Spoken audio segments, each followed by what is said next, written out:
Hi guys, welcome down to Carter's Golf, and what a view we've got looking back down this glorious par 5, 7th hole on the earth course here at Jumeirah Golf Estates. Today's video is all about chipping / pitching. Depends what you want to rate this particular shot as. Now, this is as hard as it comes, okay? Now, we've got relatively tight lies here at JGE, and we've also got massive bunkers.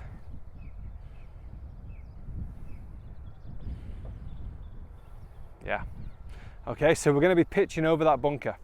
And there's not a huge amount of grass under the ball because I'm on the fairway. Sometimes I think I'd rather be chipping this from the rough.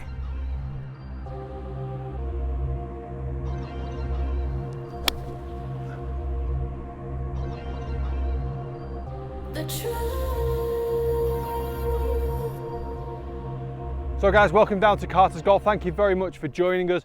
If you're new to the channel, please do subscribe to the channel and follow me on my social media platforms. I've got Facebook, Instagram and Twitter. But for the moment, thank you for joining us and welcome. Today's video is all about chipping, and it's getting over a bunker towards a green. Now, I am in a position right now where behind me, as you can see, we got some serious work to do, okay? We've got the high bunkers. If I duff my shot into that bunker, we're looking at a 15-foot high bunker shot to a green, which, let's be fair, to a green, obviously, which is not easy, okay? So we need to be able to execute this particular shot as well as we possibly can. Now, a couple of the points for this particular shot are: we need height, we need strike, we need confidence. Look, we need steps to get into that bunker, and we will not need to be using the steps. Okay, so it's a very difficult shot, but we don't want to overcomplicate this shot. It's very easy to overcomplicate this shot. One thing we're not going to be doing from the fairway is opening the club face, because that will increase the amount of bounce. If we increase the bounce of a club head, we're going to be putting the leading edge higher up the golf ball. Do you all know what happens if the leading edge goes higher up the golf ball? I'm sure you do. We've all done it as well. It thins, okay? And the last thing I need to do with this shot is thin it, because everything in front of me is actually higher. We need to do a couple of setup changes that are not too big and not too strange for us to get used to. Anytime we make adjustments to setup and swing, it's going to feel slightly different. The bigger the changes, the harder it is for us to adapt, okay? It's just general human nature. So what we're going to be doing for this particular shot, I've got my lob wedge, I've got my most lofty club. I'm going to take the positive that I'm actually already on an upslope. Now this upslope is going to help elevate the ball higher into the air, okay? And I've got plenty of green to work with. I've got about maybe 30 yards or so to clear the front edge, and I've got 30 yards to go over the back of the green. Guys, if you're in this situation, you've got a shot with your handicap and you're here for two, let's not try and get too cute and try not to make a four. Try not to make a four? No, try and make a four, but don't put too much pressure on yourself to make a four.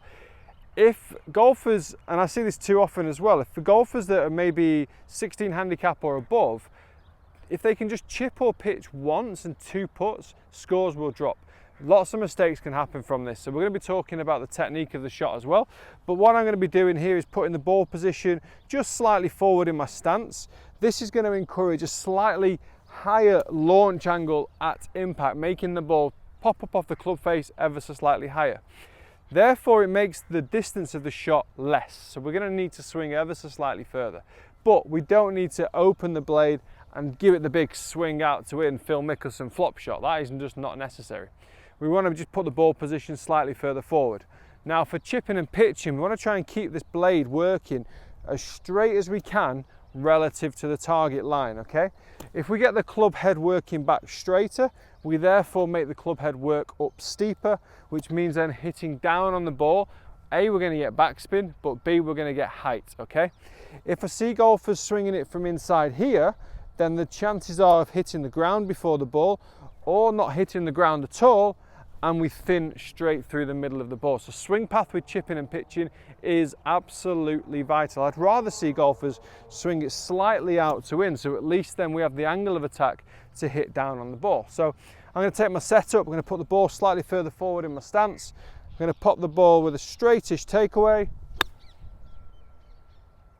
and it's safely onto the green. If anything, to be honest, it's popped up a little bit right off my club face, but I'm safely onto the middle of the green, I think / presume, and worst case scenario, I'm going to make a 2-putt and come off with my par. But there was no silly heroics to try and make that birdie. I've got a chance of birdie still, but I didn't leave my chance of a double bogey, and that's the key to this tip. Guys, thank you very much for watching. I hope you've enjoyed it. Please do subscribe to the channel if you're new. I hope you've enjoyed it. Please do leave me a comment if you have. And also, if you're brand new again, there's lots and lots of content for you to go catching up on. Thanks for watching again. From everyone here in Dubai. See you soon.